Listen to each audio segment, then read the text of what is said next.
ପିଲାମାନେ ଆଜିର ଶିକ୍ଷଣ କାର୍ଯ୍ୟକୁ ତୁମମାନଙ୍କୁ ସୁସ୍ୱାଗତ। ଆଜି ଆମେ ତୁମ ଭୂଗୋଳ ବହିରେ ଥିବା ଦ୍ୱିତୀୟ ପାଠ ଭୂସମ୍ବଳର ତୃତୀୟ ଭାଗରେ ବିଷୟରେ ପାଠ ପଢ଼ିବା।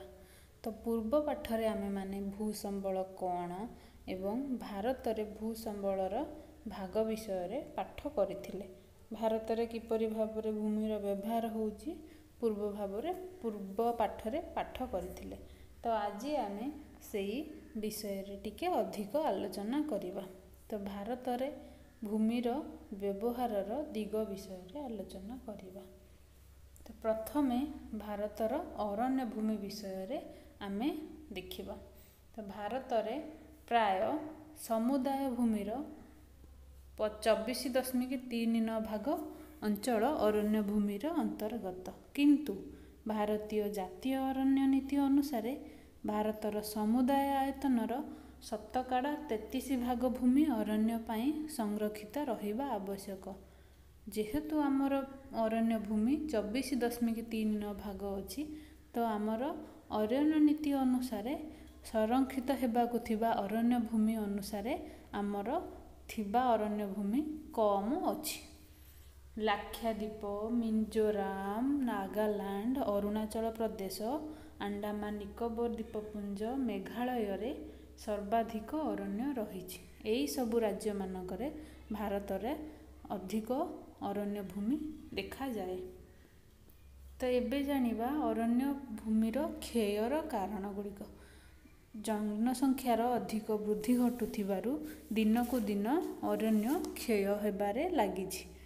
ଦ୍ରୁତ ଜନସଂଖ୍ୟା ବୃଦ୍ଧି ଆମେ ଜାଣିଛନ୍ତି ଆମ ଭାରତରେ ଜନସଂଖ୍ୟା ଧୀରେ ଧୀରେ ବଢ଼ିବାରେ ଲାଗିଛି। ତ ଭାରତର ଦ୍ରୁତ ଜନସଂଖ୍ୟା ବୃଦ୍ଧି ଯୋଗୁଁ କୃଷି ଭୂମି ଏବଂ ଜନବସତି ପାଇଁ ଅଧିକ ଭୂମିର ଆବଶ୍ୟକତା ପଡ଼ୁଛି।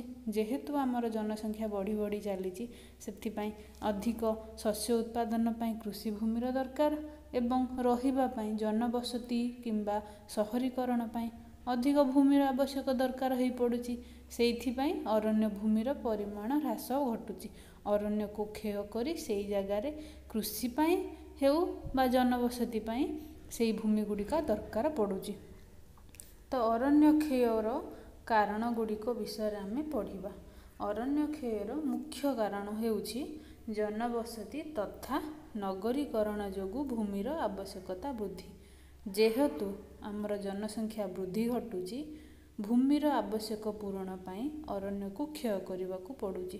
ଜନବସତି କରିବା ପାଇଁ ଭୂମିର ଆବଶ୍ୟକତା ବୃଦ୍ଧି ଘଟୁଛି। କୃଷି ଭୂମିର ଆୟତନ ବୃଦ୍ଧି। ଦ୍ରୁତ ଜନସଂଖ୍ୟାର ଖାଦ୍ୟଶସ୍ୟ ଯୋଗାଣ କରିବା ପାଇଁ କୃଷି ଭୂମିର ଅଧିକ ଆୟତନ ବୃଦ୍ଧି ଘଟୁଛି। ଯେହେତୁ ଜନସଂଖ୍ୟା ବୃଦ୍ଧି ଘଟୁଛି, ତ ଲୋକଙ୍କର ଖାଦ୍ୟଶସ୍ୟକୁ ମେଣ୍ଟେଇବା ପାଇଁ ଅଧିକ ପରିମାଣର ଖାଦ୍ୟଶସ୍ୟ ଦରକାର। ତ ସେଥିପାଇଁ ଯେତିକି ଭୂମିର କୃଷି ହେଉଛି ତାଠୁ ଅଧିକ ଭୂମିରେ କୃଷି ହେବା ଆବଶ୍ୟକ। ସେଥିପାଇଁ ଅରଣ୍ୟକୁ କ୍ଷୟ କରିବାକୁ ପଡ଼ୁଛି। ତୃତୀୟ ପଏଣ୍ଟ ହେଉଛି ସ୍ଥାନାନ୍ତରିତ କୃଷି କାର୍ଯ୍ୟ। ତ ସେମିତି ଲୋକମାନେ କ'ଣ କରୁଛନ୍ତି ନା କିଛି ପାର୍ବତ୍ୟ ଅଞ୍ଚଳରେ ତ ନିଜେ ଯେଉଁଠି ଚାଷ କରୁଛନ୍ତି ସେ ଚାଷରେ ନିଜର ମୃତ୍ତିକାର ଉର୍ବରତା ନଷ୍ଟ ହୋଇଗଲେ ଚାଷ ପରେ, ତ ତାପରେ ଅଲଗା ଜାଗାରେ ସ୍ଥାନାନ୍ତରିତ କୃଷି କାମ କରୁଛନ୍ତି। ତ ସ୍ଥାନାନ୍ତରିତ କୃଷି କାର୍ଯ୍ୟ ହେଉଛି କିଛି ଅଞ୍ଚଳର ଜଙ୍ଗଲ କ୍ଷୟ କରିକି ସେ ଜାଗାରେ କୃଷି କରିବା ଏବଂ ସେହି ଏରିଆର ମୃତ୍ତିକାର ଉର୍ବରତା ନଷ୍ଟ ହୋଇଗଲେ ପୁଣି ଆଉ କିଛି ଜାଗାରେ ଅରଣ୍ୟକୁ କ୍ଷୟ କରିକି କୃଷି କାମ କରିବା। ସେଇଟାକୁ ସ୍ଥାନାନ୍ତରିତ କୃଷି କୁହାଯାଏ। ଗମନାଗମନ ପଥର ବିସ୍ତୃତି। ତ ସେମିତି ଗମନାଗମନ ବା ଯାତାୟାତ ପଥର ବିସ୍ତୃତି କରିବା ପାଇଁ ଅରଣ୍ୟ କ୍ଷୟ କରାଉଛି। ଅରଣ୍ୟକୁ ପଦା ପକାଇ ଦେଇ ସେଇ ଜାଗାରେ ରାସ୍ତାଘାଟ, ରେଳପଥ ନିର୍ମାଣ କରାଚାଲିଛି। ପଞ୍ଚମ ପଏଣ୍ଟ ହେଉଛି ଖଣିଜ ପଦାର୍ଥର ଉତ୍ତୋଳନ। ଆମେ ଜାଣିଛନ୍ତି ଖଣିଜ ପଦାର୍ଥ ଆମକୁ ପୃଥିବୀର ବକ୍ଷରୁ ହିଁ ମିଳିଥାଏ। ତ ଅରଣ୍ୟ ତଳେ ବହୁତ ପରିମାଣରେ ଖଣିଜ ପଦାର୍ଥ ଗଚ୍ଛିତ ଅବସ୍ଥାରେ ଥାଏ। ତ କ'ଣ ହେଉଛି, ସେଇ ପଦାର୍ଥକୁ ଆଣିବା ପାଇଁ ଅରଣ୍ୟ କ୍ଷୟ କରିବାକୁ ପଡ଼ୁଛି। ତ ଖଣିଜ ପଦାର୍ଥର ଉତ୍ତୋଳନ ପାଇଁ ଅରଣ୍ୟ କ୍ଷୟର ଆବଶ୍ୟକ ପଡ଼ୁଛି। ଏବଂ ଲାଷ୍ଟ ପଏଣ୍ଟ ହେଉଛି ଜଳଭଣ୍ଡାର ଓ ନଦୀ ଉପତ୍ୟକାରେ ଯୋଜନା। ତ तो जेहेतु योजना गुड़िक बढ़ा चलुची द्रुत जनसंख्या वृद्धि घटुची से जो नदी उपत्यका अच्छी नदी उपत्यकार कौन बसति स्थापन करने को पड़ुची से विभिन्न प्रकार योजना को कार्यकारी करने को पड़ुची। तो नदी उपत्यकार भी थिबा अरण्य गुड़िकर ह्रास करने को पड़ुची। तो एबे आमे जानिले अरण्य क्षयर मुख्य कारण गुड़िक। तो आमे जानिछंती अरण्य क्षय जोगु जलवायु रे परिवर्तन घटुची, वृष्टिपात रे भी अनियमितता देखा देउची एवं तापमात्रा रे भी वृद्धि घटुची। तो विभिन्न प्रकार परिस्थितिर पारिस्थितिक भारसाम्य हरई बसुची। तो सेथिपाई अरण्य क्षय को रोकिबा निहाती दरकार। तो अरण्य क्षय रोकिबा पाई भारत रे निया जाइथिबा पदक्षेप मान गुड़िक हैला। प्रथम पदक्षेप होची सामाजिक वनीकरण। सामाजिक वनीकरण होची नूतन भाव रे वृक्ष लगाइकी वनीकरण करिबा। तो विभिन्न स्थान रे अविरत भाव रे वृक्ष लगाइकी कृत्रिम उपाय रे अरण्य सृष्टि करिबा। कृषि क्षेत्रीय वनीकरण सेमती कृषि क्षेत्र रे भी सेमिति वनीकरण करिबा आवश्यक। पुनः वनीकरण योजना एवं अरण्य संरक्षण। तो अरण्य को केमिति संरक्षण करा जिवो सेथिपाई विभिन्न प्रकार पदक्षेप निया जाउछि। अरण्य संरक्षण पाई लोकालिटी रे लोक मानकु जनसाधारण मानकु सचेतन करा जाउछि एवं अरण्य क्षय रोकिबा पाई पदक्षेप निया जाउछि। तो भारत रे अरण्य क्षय को रोकिबा पाई हमर जातीय नीति प्रणयन करा जाइछि। हे जातीय नीति गुड़िक होउछि 1952 जातीय नीति अरण्य जातीय नीति 1988 एवं अरण्य जातीय नीति 2018। एई तीनोटी मसीहारे तीनोटी जाक आईन प्रणयन करा जाइथिला जोथिपाई के अरण्य मुख्य उद्देश्य थिला सेही अरण्य नीति गुड़िकर अरण्य को क्षय करबा रोकिबा पाई। तो प्रति वर्ष भी एमिति रे भी प्रति वर्ष जुलाई बा अगस्त मासरे वन महोत्सव और वृक्षरोपण सप्ताह पालन करा जाउछि। सेही सप्ताह रे विभिन्न आड़े भारतर सबु आड़े वन महोत्सव बा वृक्षरोपण कार्यक्रम करा जाए। सप्ताह जाक गछ लगाई दिया जाए। तो तापरे प्रथम गेला अरण्य भूमि भारतर समुदाय भूभंडार भू प्रकृति भू संबलर व्यवहार रे हेउथिबा प्रथम मेजर पोर्शन होची अरण्य भूमि। तापरे देखिबा होची चारण और गोचर भूमि। भारतर चारण और गोचर भूमि हेउची भारत रे समुदाय क्षेत्रफलर शतकड़ा प्राय 3.3 भाग होउची भूमि चारण और गोचर भूमि रूपे व्यवहृत होउची। भारत रे व्यवहृत होउथिबा भूभागर शतकड़ा 3.3 भाग हेउची चारण और गोचर भूमि। हिमाचल प्रदेश जम्मू काश्मीर उत्तराखंड प्रभृति राज्य रे ए गोचर भूमि देखा जाए। जो राज्य रे पशुपालन को अधिक परिमाण रे व्यवसाय भाव रे व्यवहार करा जाए पशुपालन हुए से राज्य रे बेसी चारण और गोचर भूमि देखा जाए। अनेक समय रे मध्य अरण्य किंबा कृषि भूमि को भी चारण भूमि रूपे व्यवहार करा जाए। तो भारतर ए सब क्षेत्र रे एही राज्य मानकर हिमाचल प्रदेश जम्मू काश्मीर उत्तराखंड आदि राज्य रे विभिन्न पशुपालन को ही अधिक गुरुत्व दिया जाए। एवं पिला माने मने रखिथिबो हिमाचल प्रदेश एही राज्य रे सर्वाधिक पशुचारण भूमि देखा जाए एवं एही राज्य रे भी अधिक परिमाण रे पशुपालन करा जाए। तो एबे आमे जानिले अरण्य भूमि एवं चारण भूमि विषय रे। तो एबे आस जानिबा कृषि भूमि। भारतर कहिबाकू गले अधिक प्रतिशत ए कृषि भूमि उपरे ही निर्भर करा जाए। तो भारत रे कृषि भूमि पाई व्यवहृत हेउथिबा जनसंख्या प्राय भारतर मोट चाष जमीर आयतन होउची एहार समुदाय क्षेत्रफलर शतकड़ा प्राय 46 रु 64 भाग। तो मेजर पोर्शन होची भारतीयर भूभागर कृषि भूमि रे ही लागी थाए।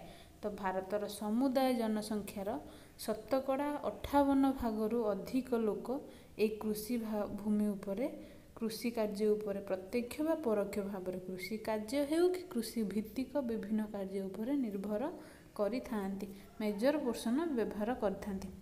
देशर समुदाय क्षेत्रफलर प्राय अधारू अधिक भूमि विभिन्न प्रकार खाद्य शस्य अर्थकारी फसल तैलबीज पनीपरिबा फलमूल इत्यादि उत्पादन करती।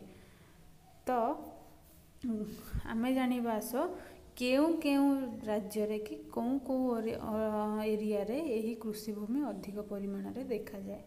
गंगा ब्रह्मपुत्र महानदी गोदावरी कृष्णा कावेरी नर्मदा प्रभृति नदी और सेगुड़िकर उपनदीर उपत्यका गुड़िकरे एवं पूर्व पश्चिमस्थ समुद्र उपकूलवर्ती समतल अंचल कृषि कार्य अधिक परिमाण रे करा जाए।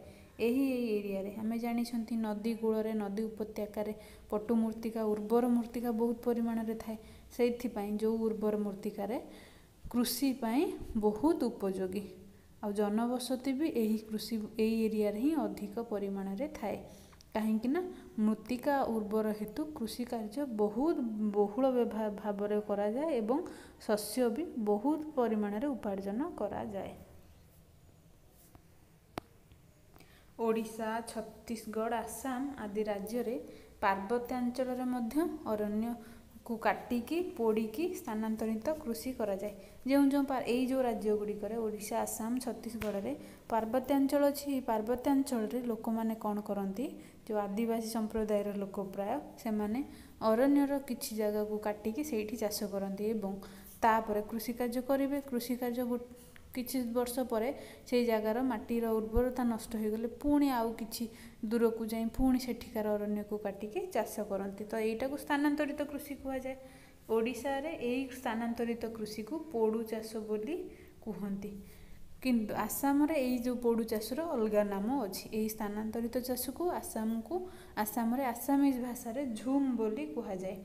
तो मन रखिथिबो स्थानांतरित कृषि हेउची जेउ कृषि को किछि जगार किछि जगह को स्थानांतरित करा जाए एवं ओडिशा रे एही स्थानांतरित कृषि को पोड़ू चाष कहा जाए। जंगल रे किछि भाग को पोड़िकी एही चाष करुथिबारु एहाकू पोड़ू चाष कहती। आ आसाम रे एही चाषर नाम हेउची झुम। कृषि अलभ्य भूमि तो भारतर भूमिर किछि भाग कृषि अलभ्य भूमि भी देखा जाए। तो यही कृषि अलभ्य भूमि हेउची जो भूमि जो अणकृषि संबंधी भूमिर व्यवहार देखा जाए। अणकृषि संबंधी माने जोठिके कृषि संबंधी किछि कार्य करा जाए नाही, जेमिति कि जनबसति यातायात पथ केनाल खଣି इत्यादि एही सबु काम गुड़िक एही अणकृषि संबंधी भूमि बा कृषि अलभ्य भूमि रे ही करा जाए। पतित तथा अणकृषि भूमि यथा पहाड़ मरुभूमि जलभूमि नदीगंड इत्यादि एही गुड़ाक होउचंती कौन कृषि अलभ्य भूमि। एही प्रकार भूमिर व्यवहार प्रायतः मुख्यतः पश्चिम बंग राज्य रे अधिक होइछि। तापर आमे जानिबा पतित भूमि।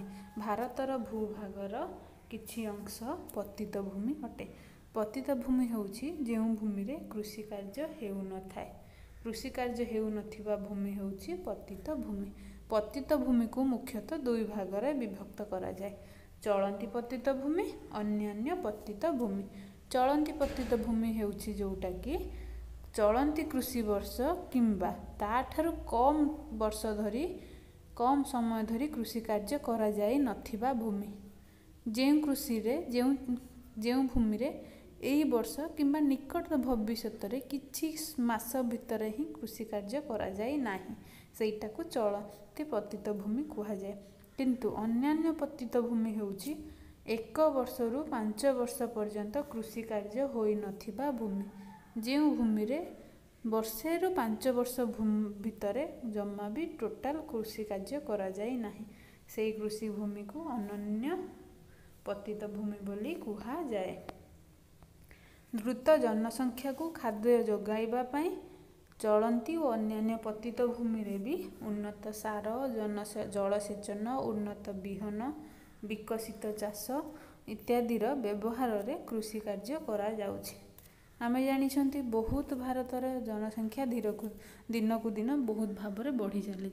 तो से जनसंख्या को खाद्य जोगाइबा पई विभिन्न प्रकार अधिक परिमाण रे कृषि भूमिर दरकार पड़ुची, जोथि पई कि एही पतित भूमि गुड़िकर मध्य कृषि कार्य संभव करा जाउची। विभिन्न प्रकार सार औषधर प्रयोग करिके एही जमी गुड़ाकर एही पतित भूमि रे कृषि कार्य करा जाउची। तमिलनाडु, बिहार, आंध्र प्रदेश, नागालैंड, राजस्थान आदि राज्य रे एही पतित भूमि अधिक परिमाण रे देखा जाए एवं एही पतित भूमि रे भी कृषि कार्य आरंभ करा जाई अछि। तापर भूमि भाग हेउछि अन्यान्य अण कृषि भूमि। अन्यान्य अण कृषि भूमि हेउछि एमिति प्रकार भूमि जोठी कि ग्राम, सहर इत्यादि जनबसति, रास्ता घाट, रेलपथ, विमान बंदर, शिक्षा, स्वास्थ्य और विभिन्न प्रशासनिक अनुष्ठान, फल बगीचा इत्यादि भाव में व्यवहृत होइथाय। अन्यान्य अण कृषि भूमि रे एई सबु जिनिस गुड़ियाकर पाई प्रायतः व्यवहृत होइथाय। तापर आमे जानिबा भूक्षय विषय रे। भूक्षय होची भूमिर क्षय। भूमिर क्षय केमिति हुए? मनीष निजर आवश्यकता पूरण पाई भूमि उपरे ही निर्भर करिथाय।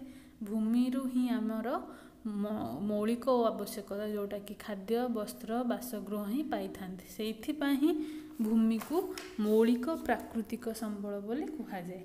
तो भूमि उपरे बहुत भाव में निर्भर करे एवं वर्धित जनसंख्या पाई अर्थनीतिर प्रगति सहित भूमिर व्यवहार रे विशेष परिवर्तन घटुची, जहा होची भूमि क्षयर कारण पलटिची।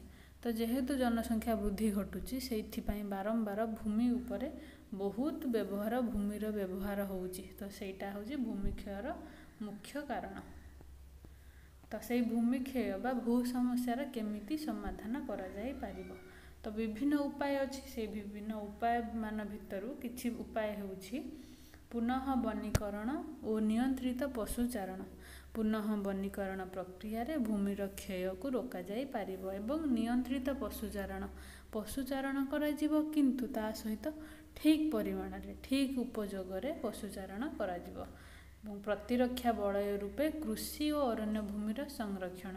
कृषि और अरण्य भूमिर संरक्षण द्वारा मध्य भूमि क्षय रोका जाई पारिबो। पशुचारण, बालुका पहाड़ इत्यादि वृद्धिर संकोचन कले भूमि क्षयर कौन समस्या दूर हो पारिबो। शिल्प केन्द्ररू निर्गत वर्ज्यवस्तुर सुपरिचालना द्वारा शिल्प केन्द्ररू जो सब वर्ज्यवस्तु बाहर से गुड़ाक डायरेक्ट भूमि रे छड़ा गले तो भूमिर डिजेनेरेशन माध्यम रे भूमिर कौन क्षय घटुची। तो किंतु से जो वर्ज्यवस्तु को जदि ठीक भाव में ताकू छांकी भूमि को छड़ा जाए ताहेले भूमि क्षय को रोका जाए पारिबो। नदी किंबा पवन द्वारा हेउथिबा भूक्षय को प्रतिरोध करिवार उपाय। नदी और पवन द्वारा जो सब भूमि क्षय होची ता पई विभिन्न प्रकार उपाय मान करा जिबा दरकार। भू व्यवहार रे एक सुचिंतित योजना प्रणयन करा जिबा दरकार। गोटे ठीक सरकार द्वारा गोटे ठीक परिमाण रे योजना प्रणयन हेबा दरकार। केमिति भाव रे भूमिर सुचिंतित उपाय रे व्यवहार करा जाई पारिबो। तो आज हमर